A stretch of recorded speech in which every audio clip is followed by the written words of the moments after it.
প্রিয় দর্শক, একজন আলেম, একজন মাওলানা, তার বাড়ি পিরোজপুর জেলার নাজিরপুর উপজেলায়। তিনি সপরিবারে ৩২ নম্বরকে শ্রদ্ধা জানাতে এসেছিলেন। তাকে বাধা দেওয়া হলে তার কি আর্তনাদ, সেটা আজ প্রথমে আপনাদের শোনাতে চাই। আমি ঢাকায় একটু জুতার ব্যবসা করে মাদ্রাসায় পড়াই। এর আগে কি আসছিলেন এখানে? এর আগে না, এখানে আসিনি। তার কবরটা যদি জিয়ারত না করা যায়, কে পারবে? এই 15 আগস্ট তার কবরটা জিয়ারত করা যাবে না।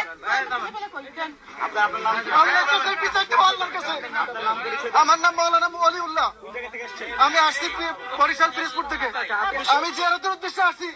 আমার পরিবার সহ নির্মমভাবে 15 আগস্ট থেকে শহীদ করা হয়েছে। আমি আসি তার জন্য কোরআন শরীফ খতম করছি। 2টা খতম দিছি আমি।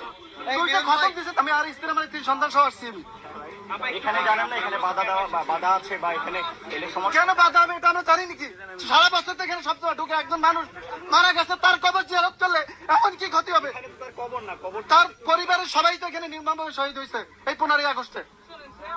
আপনার নাম কি? আপনার নাম? আমার নাম মাওলানা ওলিউল্লাহ। আপনি কি না না, আমি কোন দল করি না। আমি এই দেশকে ভালোবাসি। আমি এই দেশ আবার ব্রিটিশ এবং পশ্চিমা শক্তি দখল করছে। মাওলানা ওয়ালিউল্লাহ, তার বাড়ি পিরোজপুর জেলার নাজিরপুরে। তিনি বলেছেন, এই দেশটা ব্রিটিশ এবং পশ্চিমারা দখল করেছিল, বঙ্গবন্ধু এই দেশটা দিয়েছেন।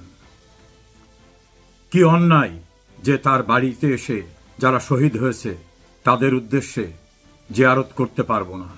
তিনি আরো বলেছেন, তিনি 2বার কোরআন খতম করেছেন তাদের উদ্দেশ্যে।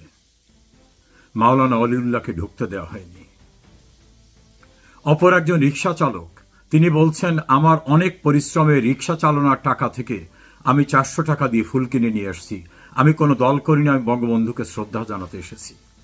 তাকে মারধর করে পুলিশ তুলে নিয়ে গেছে, তার ফুলটি পড়ে রয়েছে রাস্তায়। অপর একজন মধ্যবয়সী নারী, তিনি বলছেন, বঙ্গবন্ধু এই দেশ দিয়েছে, আমি শ্রদ্ধা জানাতে কেন পারবো না? তাকে হেনস্থা করা হয়েছে। এই 3টি ঘটনা উল্লেখ করলাম, এর বাইরে অনেক কিছু রয়েছে। 2025 সালের 15 আগস্টের প্রেক্ষাপট এরকমই। আর একটি উল্লেখযোগ্য সংযোজন, এবার বিএনপি, ছাত্রদল, যুবদলের কিছু লোকেরা চিৎকার করে বলছে, তারেক জিয়া কথা দিলাম, 32 নম্বরের দখল নিলাম। বারবার একই স্লোগান, তারেক জিয়া কথা দিলাম, 32 নম্বরের দখল নিলাম। আমি জানি না এটা বিএনপির অফিসিয়াল স্লোগান কিনা বা তারেক জিয়ার অফিসিয়াল স্লোগান কিনা। 32 নাম্বার তো এখন কিছু নেই, বাড়িটা ভেঙে গুড়িয়ে দেওয়া হয়েছে। সেখানে দখল নেওয়ার কি আছে? ওরা জানে না 32 নাম্বারে যা আছে তার উপর দখল নেওয়া যায় না। 32 নাম্বার হচ্ছে সেই পুণ্য স্থান যেখানে বসে একজন মহামানব গোটা বাঙালি জাতিকে তার ভাষার অধিকার, তার স্বাধিকার, 6 দফার ম্যাগনা কার্টা, আইবের মার্শাল্লার বিরোধী আন্দোলন, 69-এর গণ অভ্যুত্থান, 70-এর নির্বাচন সহ সকল পরিকল্পনা করে সেটা বাস্তবায়ন করতেন এই বাড়িতে বসে একজন মহামানব। তিনি তার সহকর্মীদের নিয়ে, ছাত্র নেতাদের নিয়ে দুঃসাহসী পরিকল্পনা করে জীবন বাজি রেখে এই বাংলাদেশ স্বাধীন করে দিয়েছেন। সব পরিকল্পনা এবং বাস্তবায়ন এই বাড়িতে বসে করেছেন তিনি। এজন্য এই বাড়িটিতে ওদের অনেক ভয়। ওরা কারা? ওরা 71-এর পরাজিত। 71-এ যারা পরাজিত হয়েছে, পাকিস্তানি হানাদার বাহিনী, তাদের এদেশীয় দোসর এবং তাদের যে পৃষ্ঠপোষক বিশ্বের একটি প্রভাবশালী রাষ্ট্র, তারা এই বাড়িটিকে ভীষণ ভয় পায়। মৃত বঙ্গবন্ধুকে ভয় পেত। পরে দেখে না, তার মৃত্যু হয়নি, তার আদর্শই প্রতিষ্ঠিত হয়েছে। যুদ্ধ অপরাধীদের বিচার হয়েছে, খুনিদের বিচার হয়েছে। এখন মনে করে এই বাড়িতে এমন কি অলৌকিক কিছু আছে, এই বাড়িটা গুড়িয়ে দিতে হবে। এজন্য এই বাড়িতে ওদের অনেক ভয়। কিন্তু নির্বোধেরা জানে না এই বাড়িটিতে যে সত্তা, সেই সত্তা বঙ্গবন্ধু, অশরীরী সত্তা, অলৌকিক সত্তা। তিনি সারা বাংলায় সাগর, সৈকত, নদী, শ্যামল প্রান্তর সবখানি মিশে আছেন। তিনি কৃষকের জমিতে হাল চাষে, শ্রমিকের কারখানায়, সবার মাঝে তিনি অমলিন হয়ে আছেন।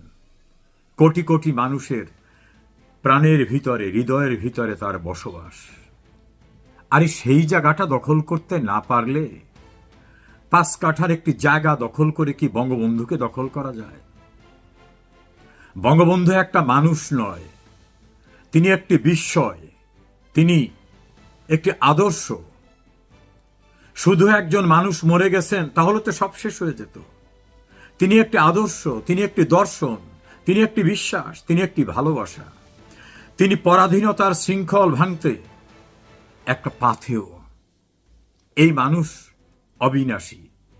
এজন্য কবি কাঙ্গালনাথ তার কবিতায় বলছেন, তোমার বিনাশ নাই কারণ তুমি অদ্বিতীয়। তীব্র আওয়ামী লীগ এবং বঙ্গবন্ধু বিরোধী এমিরেটাস প্রফেসর সিরাজুল ইসলাম চৌধুরী বলছেন, যারা ৭১কে ভুলতে চায় তারা বিকৃত, তারা পঙ্গু। তিনি আরো বলেছেন, আমাদের ইতিহাসের মহাকাব্যের মহানায়ক শেখ মুজিবুর রহমান। ভারতের প্রয়াত সাবেক প্রধানমন্ত্রী অটল বিহারী বাজপেয়ী বলেছেন, ভারতবর্ষ যারা স্বাধীন করেছে তার চেয়ে বড় নেতা শেখ মুজিবুর রহমান। বিশ্বখ্যাত নেতা ফিদেল ক্যাস্ট্রো বলেছিলেন, আমি শেখ মুজিবকে দেখিনি, আমি হিমালয় দেখিনি, আমি শেখ মুজিবকে দেখেছি। অর্থাৎ হিমালয়ের চেয়েও অনেক বড়। এই বাড়িতে যে মানুষটি ছিলেন তার প্রাণ ও ফুরন শক্তি ছিল। তিনি বলেছিলেন, বিশ্বাস 2 ভাগে বিভক্ত, শোষক এবং শোষিত, আমি শোষিতের পক্ষে। তিনি বলেছিলেন, আমার অবস্থা যদি চিলির আলেন্দ্রের মতো হয় আমি সাম্রাজ্যবাদের কাছে মাথা নত করব না। পশ্চিম পাকিস্তানে তাকে মৃত্যুদণ্ড দেওয়ার পরে বলা হয়েছিল তার কোনো কিছু চাওয়া আছে কিনা। তিনি বলেছেন, একটি চাওয়া আছে, আমার লাশটি আমার প্রিয় জন্মভূমিতে পাঠিয়ে দাও। তাকে মৃত্যুদণ্ড দেওয়ার জন্য যখন আগরতলা ষড়যন্ত্র মামলা করা হয়, তাকে বলা হয়েছিল প্যারোলে মুক্তি নিতে পারো। তিনি বলছেন, মৃত্যুর মুখোমুখি হব, তবু আমি কোনো শর্তে মুক্তি নেব না। সমস্ত জাতিকে উদ্বুদ্ধ করেছিলেন ওই